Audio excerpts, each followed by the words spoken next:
Chi, chitară, roche, ochi. Gi, chi, ci, ge, ci. Chip, ochi. Deschis, deschide, chira, chiriac. Chimiță, așchiuță. La teatru, chiriac și chira merg la teatru. Se deschide cortină, toată sala aplaudă. Apare o păpușă, ea se numește așchiuță. Păpușa are un chip vesel și gura larg deschisă. Ea are niște ochi jucăuși. Pe cap poartă o tichie. Jacheta ei este lilachie. Așchiuță spune o poveste.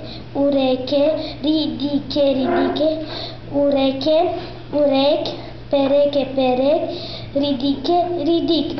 Chi, achim, chirița, așchiuță povestește.